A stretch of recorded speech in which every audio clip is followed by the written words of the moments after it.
Mic on. All right, there we go. How are y'all?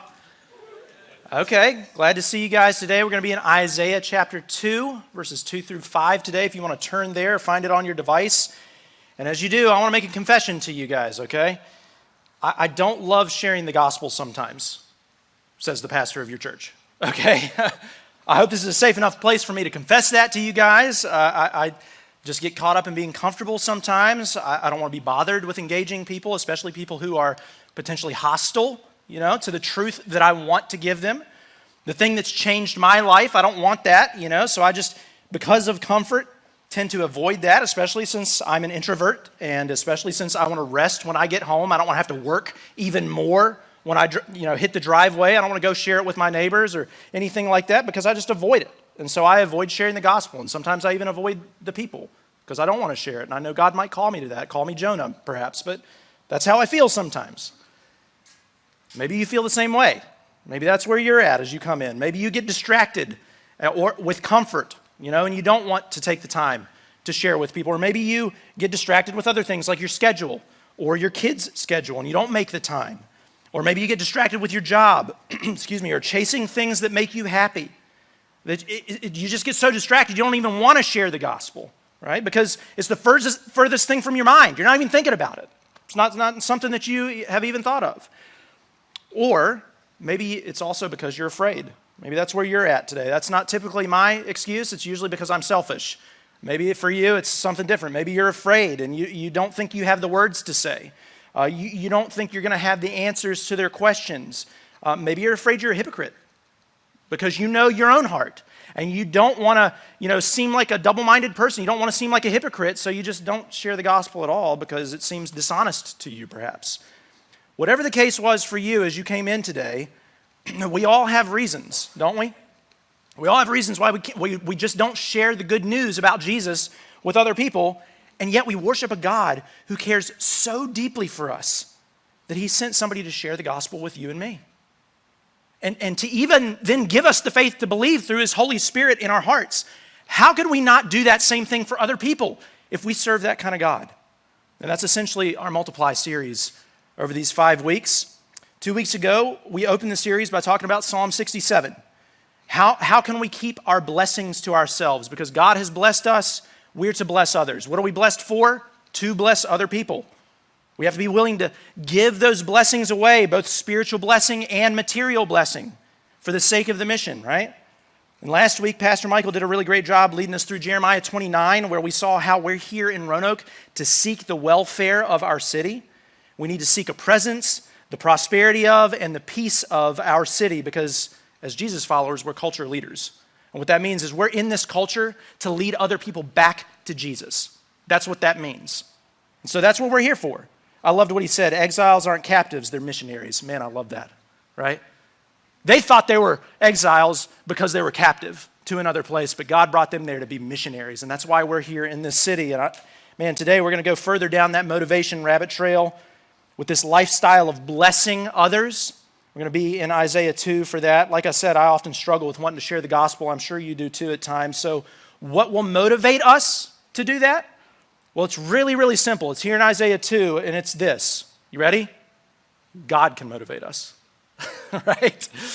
I mean, that's the answer. What can motivate us to want to share? Well, God. I mean, God's presence is with us, and that will motivate us to let him work in and through us. So the main point for today, if you're taking notes, you want to write this down, is that God's presence is better. God's presence is better, man. It's better than what? Everything. It's literally better than anything else you could ever experience, imagine, or dream of in this world. His presence is the ultimate blessing that we can then bless other people with. His presence is the ultimate peace that comes to the city that accepts him. His presence is better than a career in your life or your sexuality and sexual identity or your friends or even your family. I mean, his presence is better than money and possessions and, shocking as it is during this season, even food, okay? His presence is better than it all. God's presence is better. So let's see what Isaiah 2 has to say about that for us. And just to give you some context before we jump into this actual scripture, Isaiah's prophecies came at a time in Israelite history when the kingdoms were split. Maybe you guys remember some of your Hebrew history from the Bible, the Old Testament, or whatever, but after King Solomon's reign, his son was not a great king, and so the kingdoms ended up splitting because there was disunity, right? And the northern tribes, they split into the northern kingdom of Israel. Judah remained with the kingship that was through the line of David, and so they had the southern kingdom of Judah. And at this time that Isaiah is writing his prophecies, he was writing when the northern kingdom of Israel had already been conquered and exiled to Assyria. So now this is the in-between times because Judah is going to follow about 100 or so, a little bit more years later. And that's what we saw last week. If you remember Jeremiah's writing. Jeremiah's writing after Judah had then been conquered and exiled as well. So we know it's coming. But right now, Isaiah's writing in between that time. Okay, Israel's already been conquered and exiled, and now he's warning Judah, hey, if you guys don't stop what you're doing, if you don't stop the lifestyle that you're living, if you don't stop worshiping other gods, if you don't stop worshiping God wrongly, then you're going to go the same way.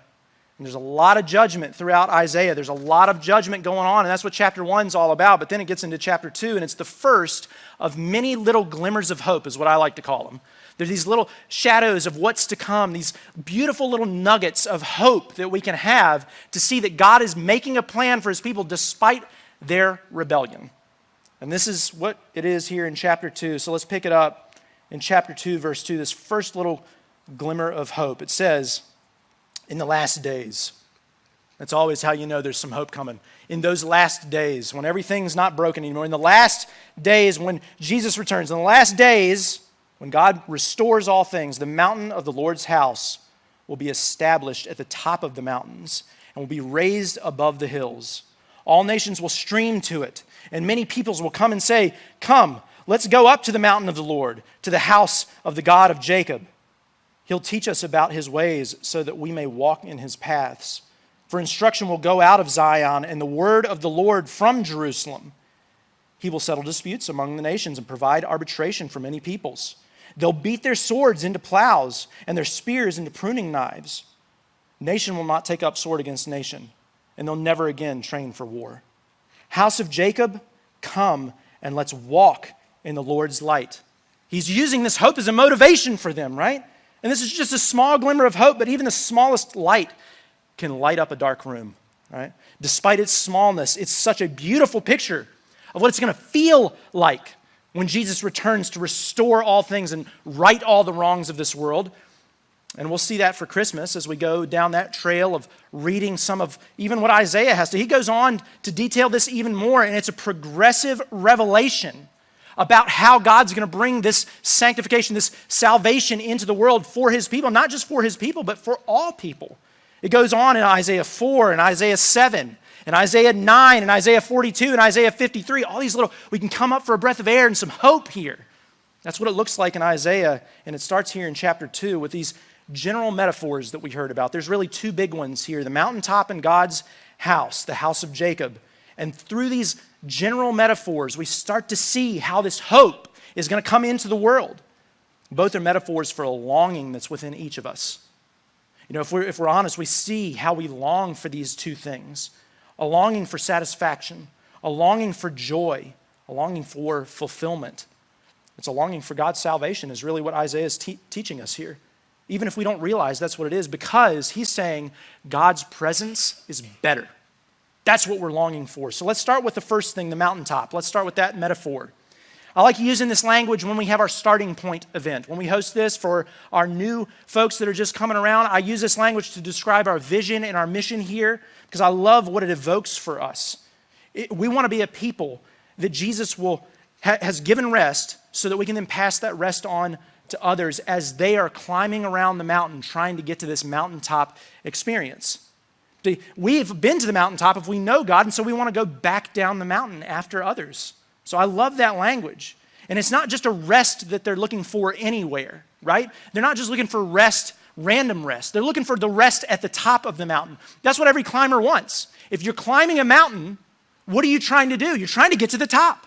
And that's where you can rest. You don't rest until you might take small rests on the way up, but you don't stop and camp on the side of the mountain and then go back down. You're trying to get to the top. That's the rest you're looking for. And so that's the language that we like to use around here. It's like we're all climbers on the side of this great mountain called life, and everybody's trying to reach that mountaintop experience of rest, satisfaction, and joy. And the goal of all humans is that we want to feel that fulfillment. We want to feel that love and that safety and that comfort. That's the mountaintop that we're all living for. And the problem is, what we often think is the mountaintop isn't. If we try to get to the mountaintop on our own, we end up getting to these false summits, is what it's called in the climbing world. We think we've gotten to the top, but we're actually on this little foothill somewhere, just wandering around on our own, nowhere near the actual peak. And this happens when you chase after things that you think are going to make you happy in your life, and they just never will. Now, let me just be Uncle Carter here for a second, okay? You might be chasing after something in your life right now that you think is making you happy, and it's just not going to. I just want to offer you a little bit of advice, because either you haven't lived long enough to experience that, or you're just totally rejecting the reality of it. And you just keep chasing after it, hoping that it'll make you happy, but I promise you, it never will. It can't. You're looking for something that thing, whatever it is, that person, that money, that whatever it is, it cannot provide you. You just will never be happy. And I've used this story before because I find it personally compelling, but I'll give you an example. A guy named Becket Cook was a once famous Hollywood set designer that you've probably never heard of. And it's because Hollywood has blacklisted him for his change of affection. He was living for the American dream. He lived the life, man. And he found that it was completely empty once he got to the top, the way that people define it and the way that he thought he defined it. See, I got this from an article. Let me quote this interview to you that I found recently. Becket was more successful than ever working as a Hollywood production designer. He's quoted. He said, "I was doing covers for Vogue, for Harper's Bazaar. I worked with a lot of pop stars like Katy Perry and Paris Hilton and Oprah. Like everyone you can imagine, I worked with them, and I also started my own men's fashion line. His life was seemingly perfect. His clothes were selling in all major markets, and he was going to all the fashion shows and after parties. One night in Paris, it all came crashing down." Cook said, "I was kind of looking out over the crowd, and it just struck me so profoundly. I was like, is this all there is to life? Just going to parties for the rest of my life, is that all? Is this what it's all about? I really started to panic that night. I was overwhelmed with a sense of emptiness." And what's so funny is that people will look in at that and think, yeah, he just didn't get what he wanted, right? He needed more. I'm telling you, he was at the top, okay? All the money you could ever want, all the relationship fulfillment you could ever want, everything you could ever want, accolades, people were loving him, all of this. He was a celebrated hero in the culture. Empty. He was empty. So you're right, though. You think, you could chase after your thing if you think it'll make you happy, though, right? Let's not be naive here, guys. Let's see. When you're chasing after something that's not God, not eternal, it will not make you happy. Maybe I find Cook's story so compelling because it's just a little, it's mine, but maybe in a smaller way, right? I was never a Hollywood set designer or anything like that, but I chased after the American dream, man. I wanted the thing. I wanted all the things, as they say today. I chased after all of that. Chased after girls and satisfaction through pleasure and all of these different things. And guess what? I got some of it. I got most of it. What I was looking for. I got there. And when I got there, I found emptiness as well. It didn't give me what I wanted, what I needed. It didn't give it to me, and that's going to happen to all of us. So while we're all climbers on the side of the mountain of life, we're really lost climbers on the side of this mountain because we're never able to find our way to the top on our own. Our propensity is to put our hope in these little foothills. And God wants us to stand on the peak. He wants us to be satisfied and fulfilled. He wants that for our lives. God's presence is better. His mountain rises above all the other hills, it says here in Isaiah 2, right? Which is no doubt for Isaiah a reference to the Roman and Greek gods of his time. God's presence is high above any idols, above any little g gods that you could ever imagine or chase after in your life. He's greater than your college major god that you might be chasing after. He's greater than your job god that you might be chasing after. He's greater than a desire for a spouse or a family or children or a desire for more money or for more comfort or for power or whatever it is that you're chasing after. He's greater than that. His presence is better. Isaiah is saying that we're really longing to know and be known by this God who created us. And if we're ever going to get there, we have to be shown the way. That's what it means in verse 3 when it says instruction will go out from Zion and the word of the Lord from Jerusalem. How do we get this knowledge? How can we get this present? How do we get the experience? Well, it's through the Zion that's here. The word coming through this city. This information about God and the message from him come from his holy city, his holy people. That's what Zion is. Zion is God's people, and the message from God is his word to us, God's revelation, the Bible, his word to us. And if you just think about your own story, that's how you started following Jesus, right? If you're a believer here today and you say you follow Jesus, somebody who is already a part of this city, eternal city, they shared the good news. They shared God's message with you. And that's how you believed. That's what happens.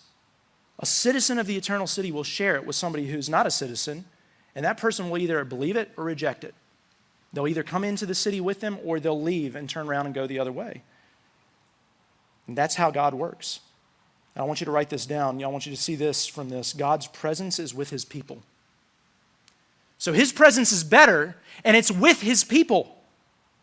It's the most satisfying thing, the most fulfilling thing, his presence for every human being on the earth, and it's with us if we've entered into that city.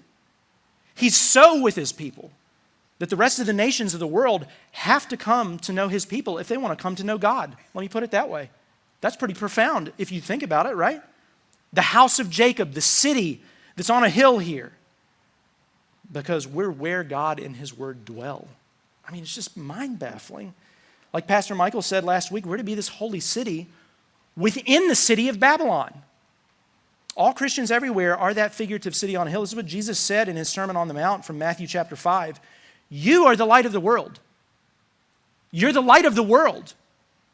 A city situated on a hill cannot be hidden. No one lights a lamp and puts it under a basket. I won't start singing for you guys. But rather on a lampstand, and it gives light for all who are in the house. In the same way, let your light shine before others, so that they may see your good works and give glory to your Father in heaven. Man, God's presence is better, and his presence is with his people. So if the rest of the nations are going to know God and give him glory, they got to see the glory through us. That's how they're going to catch the glimpse of his glory in this world, is through you and me living it out on mission every day. Because the word glory here gets at that idea of ultimate satisfaction. That's what glory is, right? We all want glory. That's good. That's a good and right thing that we want that glory. God has placed that longing in our heart for glory. But like we talked about a few weeks ago, we're all glory stealers. We don't want the glory God's giving us. We want to create our own glory, right? We want that glory for ourselves. We don't want to glorify God. We want to glorify ourselves. And that's actually what religion looks like. You know, I find it very important that I preach against religiosity in our cultural context. That's what being a country club church actually looks like. It's becoming this city on a hill so that we can keep everybody else out and lift ourselves up above the rest like we're superior to other people. And that's not what we're about here. We're not about superiority. It's not believing the right things, doing the right things, saying the right things. That's not it. God's presence is better than any amount of religion.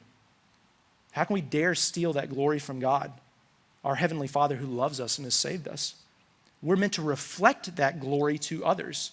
Just like the moon reflects the light of the sun, like a mirror reflects the real thing, we're supposed to reflect God's glory and his presence to the world. Specifically, or maybe broadly, every nation, every peoples, every ethnic group, so that they will experience his glory now and into eternity through us.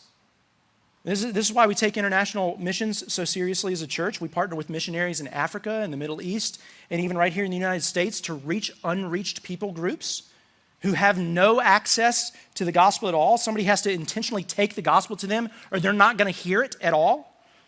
So we want to be a church that sends people into those contexts, but we also want to be a church that goes.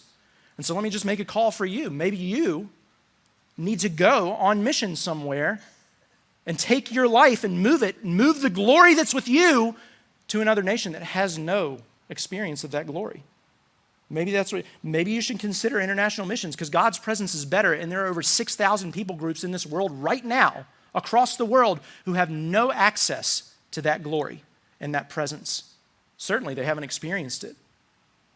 Maybe that touches your heart in a specific way. You need to come talk to me or Pastor Michael after this, and we'll talk through that for you. But this is also why we want to pursue diversity as a church as best we can. Listen, I know we're not perfect on this, okay?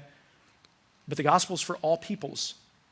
We're trying to be as intentional as we possibly can be for everyone here, not just a majority culture. And listen, we got to balance wisdom with compassion in that, and that's hard.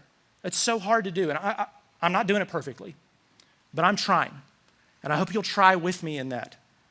I hope we'll show grace to one another in this process of trying to seek unity in diversity. It's hard. It's just a hard thing. The Hill Church, one of the Hill is a church that we partner with. We have our offices there.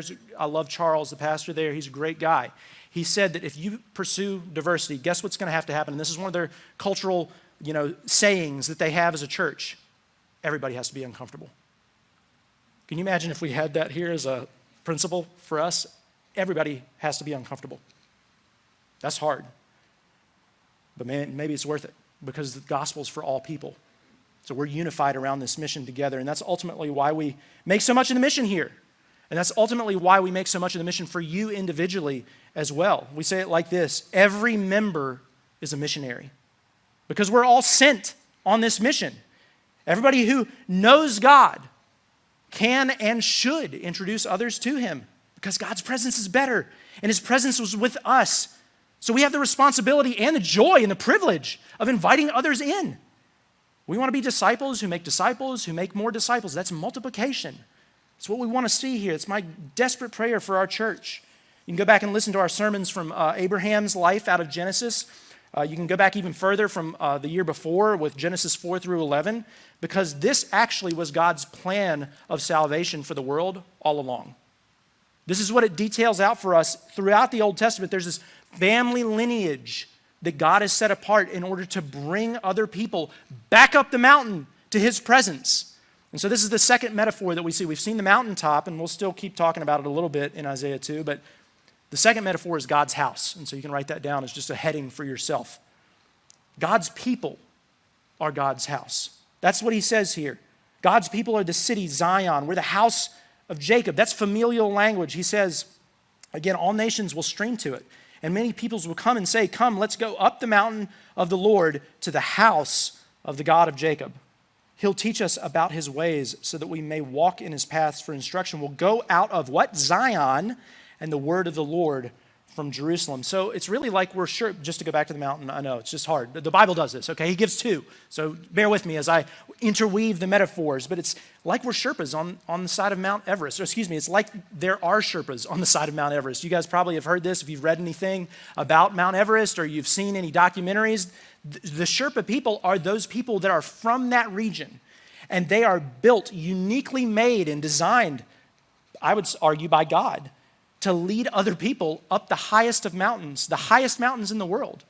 That's what they do. That's where they're from. That's where they live. They live and breathe this. And so what they've done over generations is going back to a long, long time ago, is they've started taking other people up the mountain with them. Yeah? And they've taken so many people up the mountain with them that now if you go to Everest Base Camp, you see so many, I mean, it's a microcosm of the world. There are nationalities from everywhere, and some of those people who are guides taking people up the mountain now, they've been around the Sherpas so much, and the Sherpas have helped them so much, that they're now taking people up the mountain. And guys, that's us. We're those people that have been brought up the mountain by somebody else, and now we get to do that with others. God's given us the same kind of role as we enter into his presence.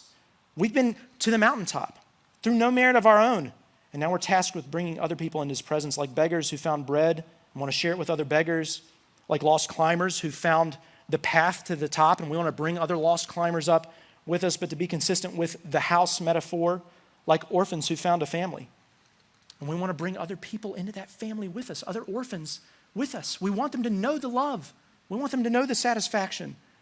One way the Bible talks about it is that we're grafted into God's family. That's how Romans 11 talks about it. So let's switch metaphors again. All right, stick with me. Talk about some plants for a second.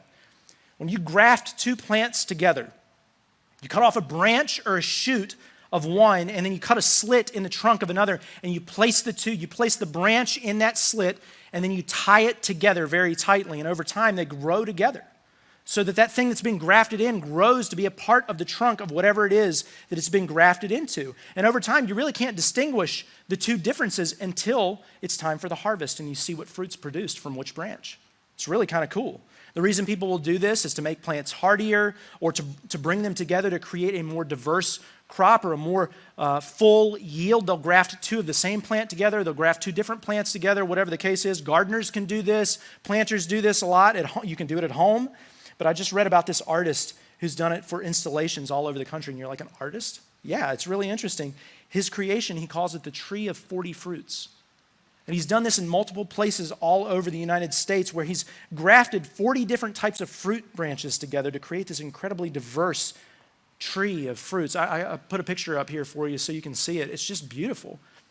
Some of these, they're not to fruition yet, right? This takes a long time. It's hard. It's challenging. It takes time, intentionality. And this is one of the more full trees, and there's others out there that are just in their infant stages, but it's just beautiful if you see the color, the mix of blossoms and the fragrances that are there. It produces plums and apricots and nectarines and peaches, even almonds. And it's just this beautiful diversity. It's such a great picture of what God has done through Jesus in the church. That's what happens if we believe in him. If we trust in what he's done in the gospel, we're grafted into God's family like this. Jesus is the vine, we're the branches. We're grafted into him to have a more fulfilled life, to produce more fruit now and into eternity. Isaiah hints at this in just a few chapters later. He actually uses this language of plants and yield and fruit. Listen to what he says in chapter 4. On that day, the branch of the Lord will be beautiful and glorious, and the fruit of the land will be the pride and glory of Israel's survivors. Whoever remains in Zion, whoever remains in the people of God, whoever's left in Jerusalem will be called holy. All in Jerusalem, written in the book of life. When the Lord has washed away the filth of the daughters of Zion and cleansed the blood guilt from the heart of Jerusalem by a spirit of judgment and a spirit of burning. See, we are grafted in, we're the branch, but guess who is the greater branch for us? Jesus. He's the shoot, he's the branch that we're grafted into. We can put our trust in him. That's where we draw our life from. He's the greater city on a hill with a perfect light and a perfect glory from God the Father to the world. He's the greater house of Jacob. He's the perfect dwelling place for both God and man to dwell together as a family. He's the Word of God incarnate. We carry the message. He is the message, right? And he's the true temple where God's complete glory and presence dwells on the earth. And he gives that all to us when we believe in him. Can you imagine that? He gives it to us because of what Jesus has done. Let me switch back to the mountaintop metaphor real quick to make this point. Jesus is the pathway to the mountaintop. He's the way to get there. He's the way to this glory because he is the embodiment of the glory himself, right? He's the way, the truth, the life. John 14 says, nobody can get to the Father. Nobody can get to the mountaintop. Nobody can get to the glory and the satisfaction and the truth except by Jesus. So if you're here today and you never have believed in Jesus, man, believe in him today. Be satisfied. Come to the mountaintop. Do that today. He's the way to true and lasting fulfillment and joy and satisfaction. He's the pathway to the top. And somebody either brought you here today or they shared this with you online. Maybe you're listening to it, watching it online. I don't know. Somebody shared this with you because they want you to come with them. Man, at least listen to what they have to say. Believe in Jesus today, even if you're there right now. Do that. We keep thinking that we're going to find our own way to the top, and I promise you, you never will. What you're doing is actually rejecting the only way to get that satisfaction. You're rejecting the only way to get that glory and that fulfillment by rejecting Jesus. See, Jesus' perfect life, he lived the way that we were always meant to live, but we don't. And his death on a cross in our place, that enables us to now enter God's presence because we deserve death for our rebellion. We've rejected an eternal God and we deserve eternal punishment for that. That's just what it is for us. We have to come to grips with that. We deserve death for being glory stealers. We want the glory. God deserves the glory if he really is this king of the mountain, if he really is this powerful and this glorious. We tried to steal that and we deserve death, and yet Jesus has taken that death from us if we'll simply believe in him. We can have peace with God and with each other as a result of believing in Jesus. That's what it says in verse 4. That's the picture for us in Isaiah 2, verse 4, the imagery of taking weapons of war and violently turning them into weapons of peace and prosperity and beauty. That's the violent grace that we talked about in the Esther series a few months ago. Jesus went to war with our rebellion so that we can be at peace with him. Let me end with this kind of thing before I'm going to give 2 application points, but I want to end by reading you Isaiah chapter 6, because this is the glory of the Lord that we're talking about here at the top of the mountain. Isaiah gives another glimpse of hope in chapter 6. It's this picture of God's majesty. It says in chapter 6, in the year that King Uzziah died, I saw the Lord seated on a high and lofty throne, and the hem of his robe filled the temple. Can you just imagine the vision that he's seeing here? He's seeing the God, the King of the universe, high and lifted up, so overwhelmingly powerful and wealthy and majestic that just the train of his robe, that part of his robe that drags along the ground, that whole thing that's just dragging, it fills the temple that Isaiah is seeing in this vision. And he says the seraphim were standing above him, these weird creatures. They each had 6 wings, and with 2 they covered their faces, with 2 they covered their feet, and with 2 they flew. And one called to another, holy, holy, holy is the Lord of armies. His glory fills the whole earth. The foundations of the doorways shook at the sound of their voices, and the temple was filled with smoke. And then I said, woe is me, for I'm ruined because I'm a man of unclean lips and live among a people of unclean lips, and because my eyes have seen the King, the Lord of armies. See, Isaiah saw this majesty of God, the glory of the one true God, and he was ruined. He wanted to die because it was too great for him, and he couldn't stand until one of the seraphim flew to me, he says, and in his hand was a glowing coal that he'd taken from the altar with tongs, and he touched my mouth with it and said, now that this has touched your lips, your iniquity is removed and your sin is atoned for. And then I heard a voice, the voice of the Lord, asking, who will I send and who will go for us? And I can imagine him just raising his hand and going, here I am. Send me. Right? Guys, I want you to know that seeing God's glory, experiencing his presence in your life is that thing, the only thing that can get you to raise your hand and say, here am I, send me. We are the very presence of God on earth right now through his Holy Spirit in us. The only way other people will experience that is by coming to us. We have to share this message of truth. We have to share Jesus, God's presence on the earth. We have to share it with the world or they won't hear it. God's presence is better and his presence is with his people. So we have that responsibility and the joy of doing that. And so let me give you 2 big takeaways for today. I could apply this in so many ways. We've already talked about being a missionary. Maybe that's you. Maybe you need to go to the nations, but let me apply it in another way. First, this is the low bar.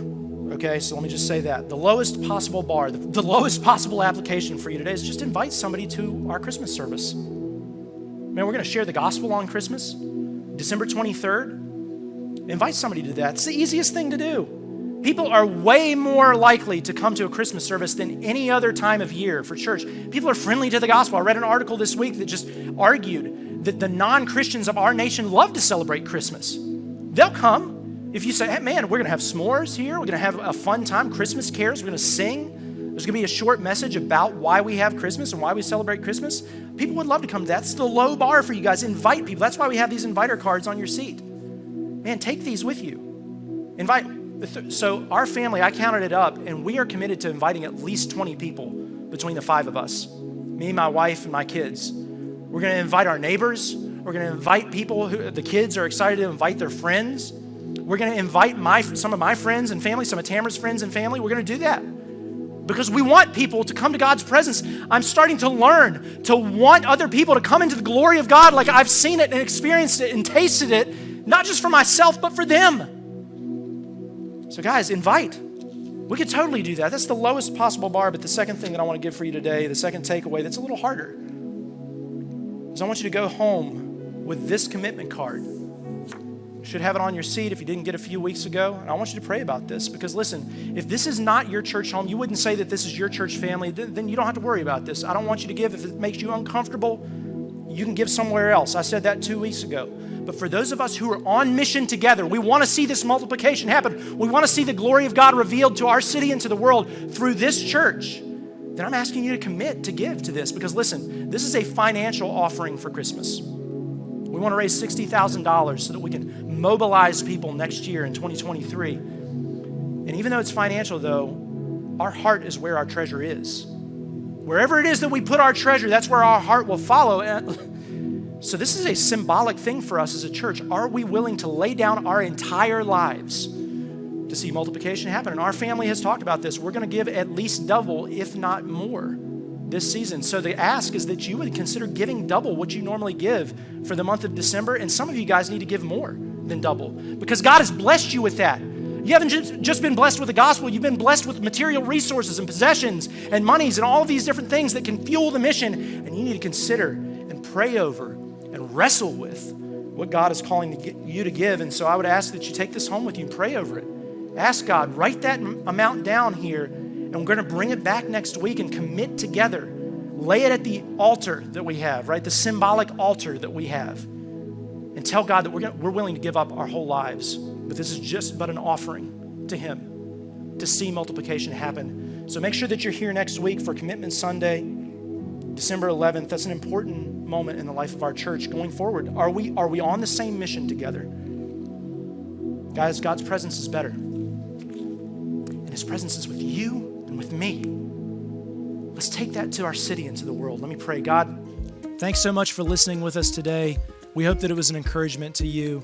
But we don't see this as a replacement for gathering with other believers in a local church context. And so if you don't have a local church, we would encourage you to plug in with one wherever you are. And if you're in Roanoke, Virginia, we'd love to invite you to plug in with us here at Redemption Church. And you're welcome anytime to gather with us. But you can check us out online at our website, redemptionroanoke.com. You can look for other content or resources there. But thanks again for listening.